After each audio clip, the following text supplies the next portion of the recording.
Paz, meus irmãos. Paz, meus irmãos. Bom dia. Bom dia a todos. É muito bom estar com vocês. É uma alegria muito grande. Esse louvor falou muito comigo. Aquilo que parecia impossível. Aquilo que parecia não ter saída. Aquela improbabilidade. Somos nós. Eu sei de onde eu vim. Eu sei a família que eu tenho. Eu sei qual é o meu berço, qual a criação que eu tive. E eu só imagino que futuro eu teria. Quem eu seria hoje, se Jesus não tivesse me tirado daquele lugar. Eu nem imagino onde eu estaria, eu nem imagino quem eu seria, se eu não tivesse dito sim ao chamado de Jesus. E hoje, a palavra que Deus me deu é para um milagre na sua vida. A minha oração nessa manhã foi que os nossos ouvidos sejam abertos, os nossos olhos sejam abertos, as escamas caiam. A gente tem a mente aberta para ouvir, receber e praticar tudo aquilo que nós vamos ouvir nessa manhã. É uma alegria estar com vocês. Pastor Heitor, obrigada pelo convite. Pastora Yandeara. Eu costumo dizer que é um desafio. Eu não tenho costume de pregar. Eu falo lá na minha comunidade. Ali eu falo. Mas é a primeira vez que eu estou pregando para uma igreja que não seja minha. Mas eu estou tranquila. Eu estou tranquila.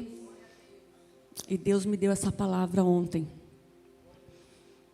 E eu quero que você leia comigo. João 2.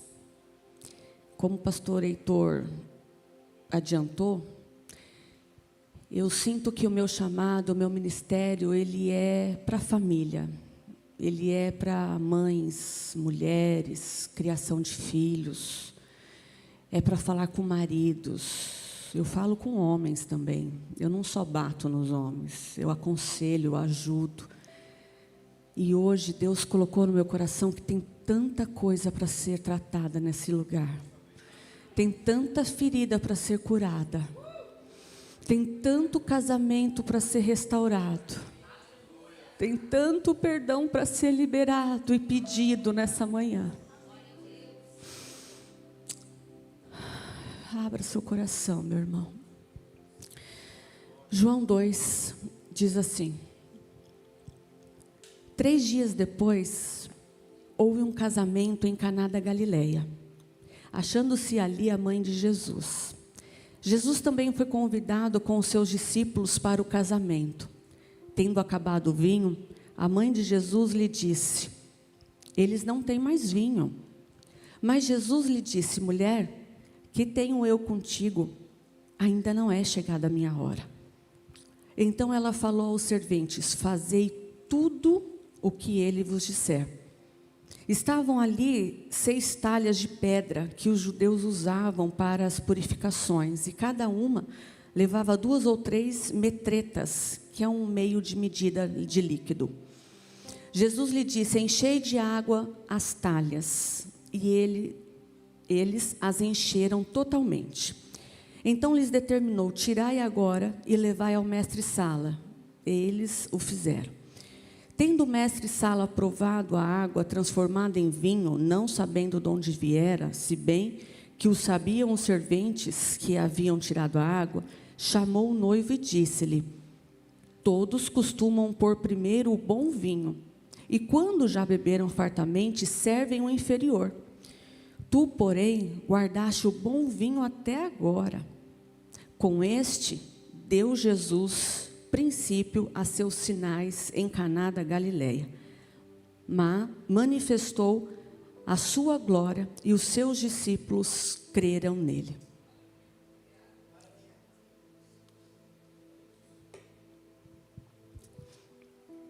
Essa passagem é muito conhecida. Talvez a gente sabe de cor e salteado, que é o primeiro milagre que Jesus fez, que é transformar água em vinho. Mas eu tirei algumas lições, e é o que eu quero passar nessa manhã. Lembrando que quem está pregando é a primeira a ser ministrada. Jesus primeiro tratou em mim. Eu tenho exemplos de aplicação disso que eu vou ler agora para vocês. Aqui nessa história nós podemos tirar algumas lições. Jesus, ele estava na lista de casamento daquele casal. Jesus precisa ser o nosso convidado de honra. Todos nós aqui que já casamos ou que já fizemos uma festa, que já elaboramos uma lista de convidados, sempre as pessoas mais importantes estão no topo. Se é uma lista de casamento, você já coloca lá seu pai, sua mãe, seus padrinhos, seus... É sempre assim, o especial sempre está no topo. Infelizmente, meus irmãos, tem casamento que Jesus não foi convidado. Tem família que Jesus não está dentro, que Jesus não foi convidado para morar naquela casa. Isso explica o porquê tanta desordem, o porquê tanta dissensão, o porquê tanta discórdia. Eu venho trazer essa reflexão para que você perceba e você se conscientize. Jesus, ele tem sido convidado no seu relacionamento. Jesus está aí presente nessa casa, nessa família. Na criação desses meninos, Jesus está como convidado de honra. Às vezes você casou já há 50 anos atrás, você não era nem crente. Você casou porque engravidou, você casou porque fugiu, você casou porque precisou casar, você casou para sair da casa da sua mãe porque você apanhava. E Jesus não foi prioridade, mas no meio do caminho você se converteu. No meio do caminho Jesus te encontrou. Mas e aí, você lembrou de trazer Jesus agora então para o seu relacionamento?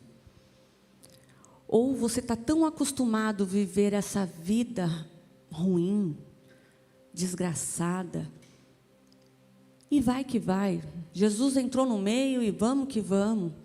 Jesus precisa ser o convidado de honra, Jesus precisa ser o primeiro a estar na mesa com vocês, a ir para casa com vocês, a estar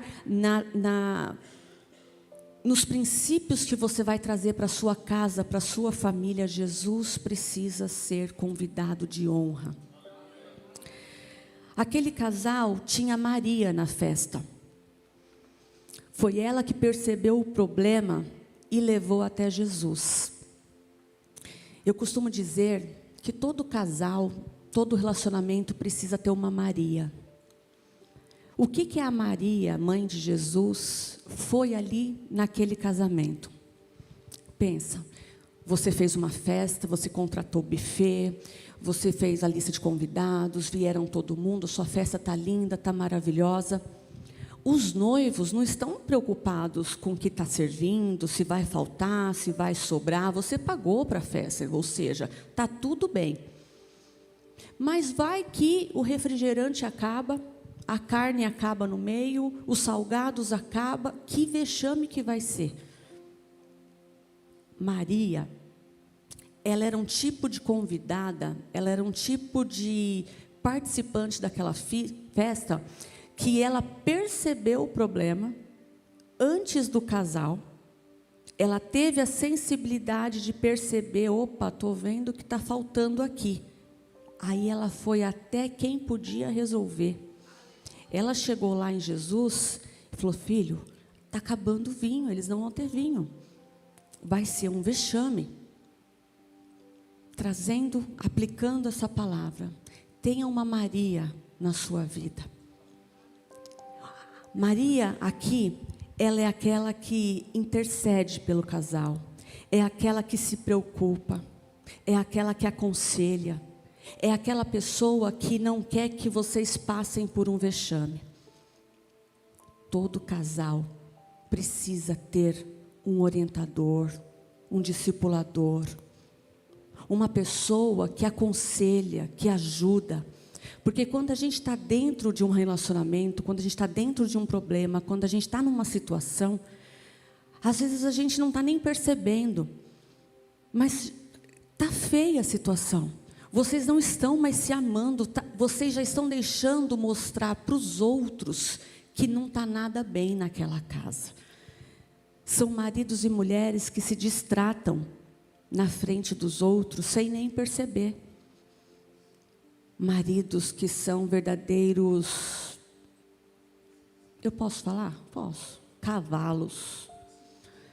Maridos que são autoritários, que são grossos, que são narcisistas, que são cruéis. Mulheres que são grossas, indelicadas. Mulheres que são relaxadas, que o homem anda amarrotado e você nem liga. Tenha uma Maria perto de você. Pode ser sua mãe, sua sogra, sua cunhada, a sua pastora, o seu pastor. Tenha uma Maria para você. Saiba que você precisa de ajuda, você precisa de conselho. Mas escolha a Maria certa. O que acontece nas nossas quatro paredes é entre nós, ok. Mas você precisa ter aquela pessoa que te dá aquele toque. Fala, ei, não fala assim com ela não. E você tem a humildade de falar, ô varão, é verdade? Tá ruim, tá bom. Ô esposa, não fala assim com seu marido na frente dos outros. E você tem a humildade de falar, sério, eu falei. Não seja orgulhoso, orgulhosa, prepotente. Mas quem é você para me corrigir? Mas quem é você para falar da criação dos meus filhos? Nem pai você é, mas ele está vendo. Ele está vendo que está feio, está ruim. Que nós tenhamos uma Maria para nós. Uma Maria que leva para Jesus os nossos problemas. Aquela pessoa que quando vê que você está precisando, que você está numa dificuldade, que você está perto de divorciar, vai dar vexame, está feio, chega para Jesus e intercede ao Pai. Senhor, cuida daquela família, daquele casal. Quantas vezes eu dobrei meu joelho, chorei com dor na alma, intercedendo por famílias que eu estou vendo que está indo para o poço, que está se acabando. E o homem, ai, se ele souber que a mulher dele veio pedir ajuda para mim. Ah, se meu marido sonhar, pastora, que eu estou falando com a senhora. Mas irmã, o que vai acontecer? Meu Deus, ele não pode ser exposto. Ele não pode, pastora, se ele souber que eu choro com as coisas que ele me fala. Ei, quem você é? Um monstro? A sua mulher não pode pedir ajuda? A sua mulher não pode se aconselhar com alguém mais idônea que ela? E perguntar, pastora, eu estou passando por isso, meu marido tem me tratado assim, ou eu tenho tratado ele assim, eu não estou conseguindo, me ajuda, intercede por mim. Ela não pode fazer isso? Por quê? Porque você é orgulhoso, porque você não quer se transformar, porque você não quer que um milagre aconteça. Você quer que ela cala a boca, você quer que ela aceite você do jeito que você é. Ela casou comigo sabendo. Sejamos humildes, tenhamos uma Maria na nossa vida. Aquela pessoa que você pode falar, que você pode se abrir, que você pode pedir ajuda e que tem certeza que aquela pessoa ela vai levar a Jesus o seu problema, não é para a vizinha. E seja uma Maria para alguém, seja uma pessoa que ouça o problema do outro, se compadeça e vai em oração ajudar aquela pessoa. Sejamos Marias um do outro, tenhamos Marias nas nossas vidas. Escolhamos as pessoas certas para ser os nossos mentores, os nossos conselheiros. Todos nós precisamos de ajuda. Pastor precisa de ter pastor. Pastor precisa de conselho, de ajuda. Ajude o seu pastor, ajude a sua pastora. Não julgue, não faça fofoca, interceda, aconselhe. A Maria fez isso, ela percebeu, ela intercedeu, ela se preocupou, ela aconselhou. Porque que a Maria fez? Filho, está acabando o vinho. Esse pessoal precisa de ajuda. E eu sei quem você é. Eu te conheço, né? Eu sou a pessoa que mais sei quem você é. Porque Maria era a mãe de Jesus. Foi para ela que foi revelado que o Salvador do mundo nasceria dela. Ela era a pessoa que mais sabia a quem ela estava recorrendo. Quando Jesus falou assim: mulher, não é chegada a minha hora. Ela olhou para os serventes e falou: olha, agora é o seguinte. Faça tudo o que ele disser. Porque eu sei que alguma coisa vai acontecer. A Maria se preocupou, intercedeu, aconselhou e Jesus operou o milagre. Nós precisamos ter Marias próximo da gente. Nós precisamos ser Marias para outras pessoas. Quando Jesus é procurado, imediatamente ele opera o milagre, enchendo aqueles vasos vazios, aqueles vasos de água, para então transformar em vinho. Jesus, para ele operar um milagre, ele não precisa de recurso. Ele só precisa do alvo do milagre. Jesus não precisa de ajuda. Só que ele precisa que os vasos estejam disponíveis. Eu sei o que você precisa. Eu posso fazer o que você precisa. Mas você está disponível? Você está disposto? Você está querendo que eu faça um milagre? Jesus vê o que a gente tem, que foram aqueles vasos. E Jesus sabe qual a finalidade daqueles vasos. Jesus, ele sabe que ali tem um vaso, ele sabe que aquele vaso serve para pôr água, mas aquele vaso está vazio. Então o que ele fala? Olha, encha essas talhas aqui de água. Eu só preciso que esteja disposto para eu operar. Jesus sabe que você é um vaso. Foi Ele que te fez, Ele é o nosso oleiro. Jesus está vendo que esse vaso aí está vazio. Jesus sabe que, se você permitir, quem você pode ser. Jesus sabe quem nós somos e qual o potencial que nós temos. Nós somos simplesmente vasos, mas que se a gente se permitir, Ele pode transformar a nossa água em vinho. Às vezes o seu casamento está tão vazio, está tão sem graça, está tão sem gosto. A água, ela é vital, mas ela não tem cor, ela não tem gosto, ela não tem sabor. Até quando você vai levar esse casamento desse jeito? Tá ruim, mas tá bom. Até quando? Até quando vocês vão ser acostumados a se tratarem desse jeito? Quem aqui gosta de grosseria? Quem aqui gosta de ser tratado com desrespeito? Quem aqui gosta de ser tratado com desdém, com indiferença, com falta de importância? Ninguém. E por que a gente faz assim com o nosso cônjuge? E por que a gente fala assim com ele, Porque ela fala assim com ele, porque ele fala assim com ela.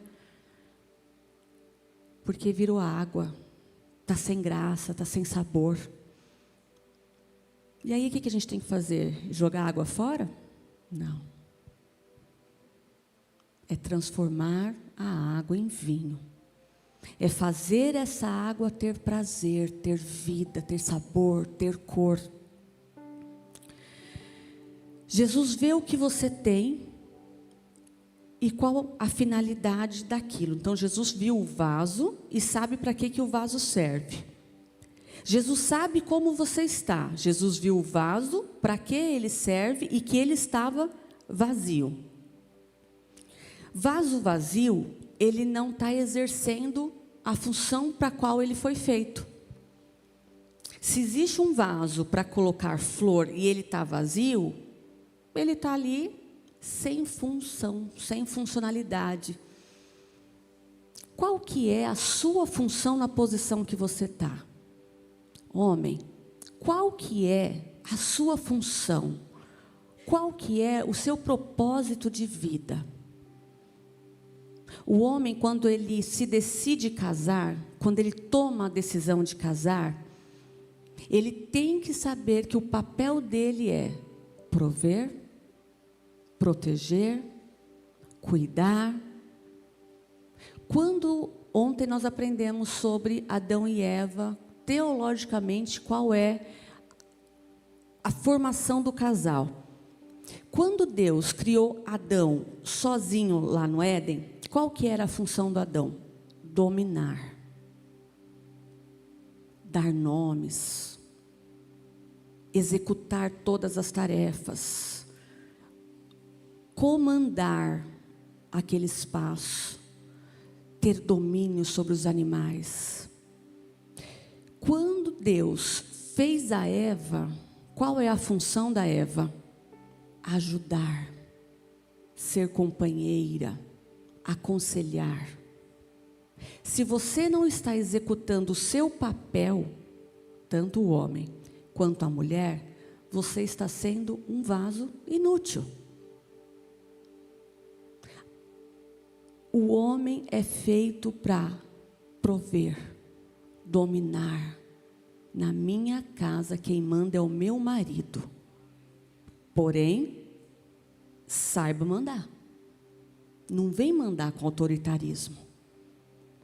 Um homem que sabe dominar, um homem que sabe executar o papel dele de provedor, de dominador, que cuida, que resolve, que essa mulher vai ter prazer em ser submissa a esse homem. Um homem que tem coragem de dar a vida por mim, é muito fácil de ser obedecido. Não é autoritarismo, é papel. O homem domina, a mulher ajuda. A mulher pode trabalhar, a mulher pode sim até ganhar mais que o marido, mas a função da mulher é auxiliar. Nós, mulheres, sejamos mais femininas. Nós precisamos ajudar, aconselhar, orientar, respeitar, cuidar. Nós nascemos para isso. O homem nasceu para dominar, mas saiba dominar. Não seja autoritário, não seja grosseiro, não seja burro. Ouça os conselhos da sua mulher. Ouça, porque ela vê coisa que você não vê. Não seja movido pelo impulso. Coloca Jesus no centro. Mulher, ore pelo seu marido, interceda por ele. Que o Senhor livre os nossos maridos das tentações. Que o Senhor livre os nossos maridos das más companhias, dos maus conselhos, dos invejosos. Que o meu marido me escute, Senhor, porque o Senhor está me mostrando coisa que Ele não mostrou para ele. Você está entendendo que os papéis estão bem definidos? Se a gente cumprir o nosso papel, cada um na sua, o nosso casamento vai ser perfeito. Na nossa realidade, o nosso casamento vai ser perfeito. As mulheres serão conselheiras, as mulheres serão ajudadoras, as mulheres serão carinhosas. Homem precisa de carinho, homem precisa de cuidado, homem precisa de atenção. E às vezes a gente quer que eles sejam tão machos, e a gente esquece que são meninos grandes e que precisam de colo. Mas homem, se permita, peça colo, peça conselho, peça oração para sua esposa. Ela, com certeza, é a que mais está preocupada pelo seu sucesso. Aí Jesus usa o que tem, que é a água, que eu já falei que é sem gosto, sem cor, e transforma a realidade daquela água num milagre. Todos nós sabemos que o vinho tem vários significados na Bíblia. Dentre tantos significados, ele representa celebração, ele representa alegria. É isso que Jesus pode fazer na sua vida.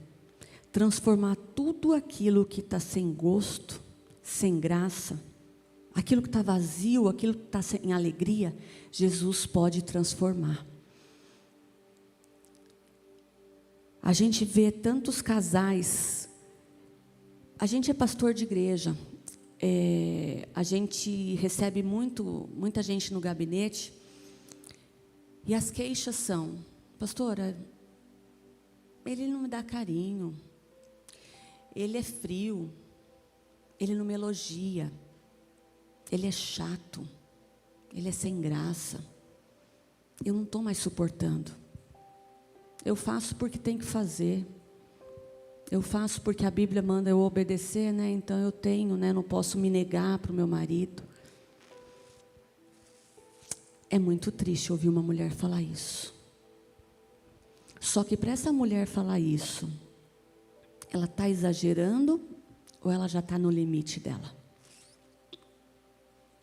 É muito fácil o homem falar: também só reclama de mim, nada para ela tá bom.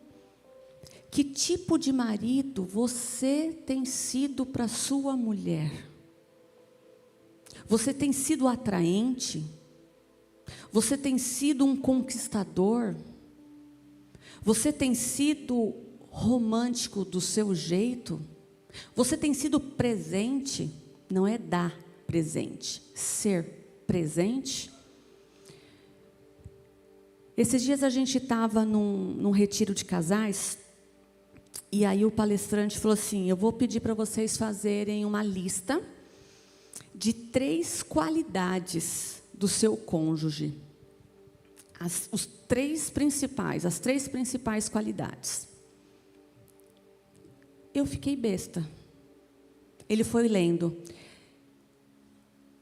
Eu vou perguntar aqui para vocês para ver que nível que vocês estão. Alguém vai responder aí. A qualidade do seu cônjuge. Quem tem coragem de falar? Uma das principais qualidades. Alguém fala. Ninguém, gente. Fala. Amoroso. Paciente. O que mais? Sábia. O que mais? Você está vendo que o que a gente fala é sobre o caráter? Não, não é isso. A principal qualidade do meu marido é que ele beija bem. A principal qualidade do meu marido é porque ele é lindo. As pessoas não falam mais isso. Quando você está conhecendo uma pessoa, você vai levar lá para uma pizzaria, para uma lanchonete, comer um cachorro quente, aí você fala assim: nossa, fulana, você é tão sábia. É assim que você conquista alguém? Quando você estava conquistando essa gatona que está do seu lado, aí você falou: nossa, você é muito sábia. Nossa, fulano, mas você é muito paciente, estou apaixonada. Não! Lá no começo, a gente achava o quê? Gente, que boca gostosa, não é? Gente, que corpo. Gente, que cabelo lindo. Nossa, como ela é cheirosa. Só que depois que a gente casa, as qualidades agora são de caráter. Ah, ele é honesto. É obrigação. Ah, ele é paciente. Ele tem que ser. Vai ser impaciente comigo? Tá louco? Ah, ele é... Você entende como a gente perde a paixão, a gente perde o encanto, a gente perde o sabor. O vinho, que era tão saboroso, que dava um fogo, que dava arrepio, hoje, é o que tem, né? Vamos deitar, fazer o quê? É o que tem, vamos deitar. Não pode, não deve. Olha para o seu cônjuge a partir de agora e tenta enxergar aquilo que te atraiu no namoro. Tenta lembrar do gosto do lábio dele e dela. Tenta lembrar, você que namorou, teve um namoro santo como eu, aquela vontade que a gente tinha de aprontar, mas não podia, porque eu era temente a Deus, mas eu tinha desejo, eu queria. Aí hoje que pode, é obrigação, então fazer o quê? Toma. Não pode. Marido e mulher, nós precisamos que a nossa água seja transformada em vinho novamente. Nós precisamos que o nosso relacionamento tenha sabor. Sabe por quê? Porque é para sempre. Ferrou. Quando a gente casou, a gente disse sim, é para sempre. Toma que é seu. Aí você vai fazer o quê? Você vai levar para sempre desse jeito? Tem pessoas que estão ainda no começo do casamento, que já se tratam com tanto desrespeito. Maridos que não dão voz às esposas. A mulher está falando, ele não manda ela calar a boca, mas ele interrompe, ele fala em cima. Você não sabe? Não escuta ela não. Você desonra a sua mulher. Nosso marido tem que ser honrado. A nossa esposa tem que ser honrada. Foi ela que você escolheu, ou disse que Deus que te deu. Honre o seu marido. Honre a sua esposa. Ame. O defenda. Eu falo mal, mas se alguém falar mal, vai se ver comigo. Não vem falar mal do meu marido, não. Que nós tenhamos a nossa água transformada em vinho. O último vinho foi melhor que o primeiro.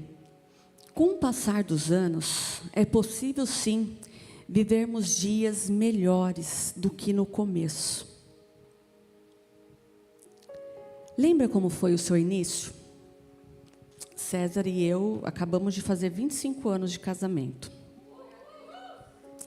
Eu sou jovem, mas só a pele. Graças a Deus, eu posso dizer que depois de 25 anos, está muito melhor. Eu posso dizer que, com o passar dos anos, o nosso relacionamento amadureceu muito. Você concorda, César? O começo, ele precisa ser maravilhoso. Ele precisa ser gostoso, ele precisa ser empolgante, ele precisa. Porque se não é assim, nem inicie. Mas é possível que o nosso final vai sendo melhor.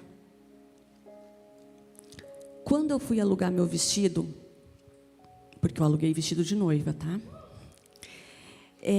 A moça lá provando tal, aí ela falou: Vanessa, e aí, é a mesma emoção casar assim depois de 25 anos, tal? E eu falei uma coisa e depois eu fiquei refletindo sobre aquilo. Eu falei, não é a mesma emoção, é outra emoção, tão forte quanto. Porém, quando a gente vai casar, a gente tem muitos medos. Eu casei com 18, uma semana feito 18. O que eu sabia da vida? Nada. Uma família desestruturada, sem exemplo nenhum. O César, ele deu um pouquinho do testemunho dele ontem, uma família também sem exemplo. O casamento que ele tinha de referência, o casamento que eu tinha de referência, não dava para ser seguido. Quando nós casamos, o César estava desempregado. O César ganhava comissionamento de venda de revista evangélica. O César vendia Bíblia, o César dava aula, o César ganhava por turma. Que estabilidade que nós tínhamos? Nenhuma. Mas nós tínhamos uma certeza: nós queremos casar, nós queremos nos unir para sempre. Mas eram tantos medos, eram tantas incertezas. Então, a emoção que eu sentia era isso. Será que eu estou fazendo certo? Será que vai dar? Será que o César um dia vai ter um emprego bom? Será que a gente vai ter filhos? Será que a gente é estéril? Será que os nossos filhos vão nascer com alguma especialidade, alguma doença? Será que os nossos filhos, a gente vai conseguir dar escola? Será? Tantos serás. Passamos por muitas dificuldades, por muitas situações, por muitas tristezas, por muitas decepções, muitas alegrias, muitas vitórias, muitos choros, muitas lágrimas. Só que hoje, 25 anos depois, eu fiz questão de ter uma festa de casamento. E a minha emoção era o seguinte: deu certo. Todos os medos que eu tive, eu passei por eles. Tudo aquilo que eu pensava que poderia acontecer, aconteceu ou deixou de acontecer. Nossa, eu achava que eu não ia suportar tal coisa, eu passei e suportei. Meu Deus, eu nunca imaginei que eu ia passar por isso, mas eu passei. Eu nunca imaginei ter tal coisa e eu tive. Nossa, como eu sonhava com tal coisa, eu não tive e estou bem. 25 anos depois, a emoção foi: uau, deu certo. Eu fiz uma boa escolha. Eu não fui blindada de problemas. Eu não fui blindada de situações que tem dia que você quer matar, tem dia que você quer jogar pela janela, tem dia que você quer beijar, tem dia que você quer morder, tem dia que você... É normal. As dificuldades vêm, só que elas precisam ser combustível para manter acesa a chama. Elas precisam ser força, elas precisam ser maturidade. E 25 anos depois, a gente se beija melhor do que a gente beijou na primeira vez, que foi péssimo. Não sabia onde enfiar a língua para lá ou para cá. Não tinha experiência. Agora a gente sabe certinho. Quantos maridos e mulheres não beijam mais na boca, gente? Por quê? Se você não beijar na boca dela e ela não beijar na sua, como vai ser? Quem vai beijar? Marido, mulher, volte a lembrar de como era no começo. Volte a respeitar como você respeitava no começo. Lembra que ela era só uma mocinha, que você ia buscar ela para passear, de bicicleta, a pé? Eu andava na garupa da bicicleta do César, lá no Mato Grosso do Sul.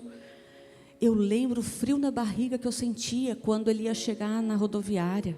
Eu lembro. E hoje parece que, se ele ficar longe, melhor ainda. Não deixe. É possível, é necessário que o seu final seja tão bom ou melhor como foi o seu início. Porque é para sempre. É para sempre.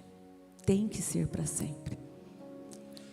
Então, resumindo, não sei que oração, eu acho que já deu meu horário. Resumindo, faça de Jesus o seu convidado de honra no seu relacionamento, na sua casa, na criação dos seus filhos. Pergunte para Jesus, isso que eu estou ensinando para o meu filho, isso que eu estou fazendo com o meu filho, o Senhor faria? É isso mesmo?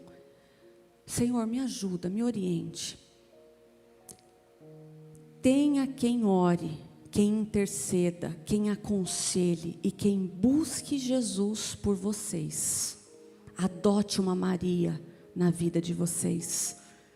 Tenha um mentor, uma mentora, uma pessoa que intercede pela sua casa. Saiba que Jesus pode fazer milagre em vocês. Jesus pode transformar o vazio que existe em abundância. Jesus pode trazer a tristeza que você sente em alegria. Jesus pode mudar a falta que você tem hoje em prosperidade, em todos os sentidos. Jesus pode transformar a sua falta em abundância. O que está faltando na sua casa? É emocional, é material, é espiritual? Jesus pode transformar a sua falta em abundância, a sua necessidade em prosperidade. Você tem necessidade de carinho, você tem necessidade de afeto, você tem necessidade de atenção. Jesus pode transformar isso em um marido próspero em atenção, em um marido próspero em afeto. Marido, peça isso: Senhor, eu não sei ser carinhoso, eu não sei ser afetuoso, eu não sei ser paciente. Jesus transforma água em vinho. Jesus transforma homens que não prestam para homens que prestam, homens que não têm caráter para homens de caráter. Não é isso que a Bíblia fala? Aquele que roubava, não roube mais. Aquele que não era carinhoso, agora ele pode ser carinhoso. Aquele que era impaciente, ele pode ser paciente. Busque na fonte. E que o final, ele pode ser melhor que o começo. Então são esses pontos que eu deixo para você. Faça de Jesus o seu convidado. Tenha quem ore por você. Saiba que Jesus pode fazer um milagre em vocês. E que o final pode ser melhor que o começo. Sejam felizes. Não sejam só casados. Sejam felizes em Cristo e com Cristo. E aí eu fecho com um tema. Que vocês tenham a meta de vocês seja, que vocês sejam avante e para sempre. Esse foi o tema que vocês escolheram. Seja avante e para sempre no casamento e no bom relacionamento de vocês. Amém? Deus abençoe.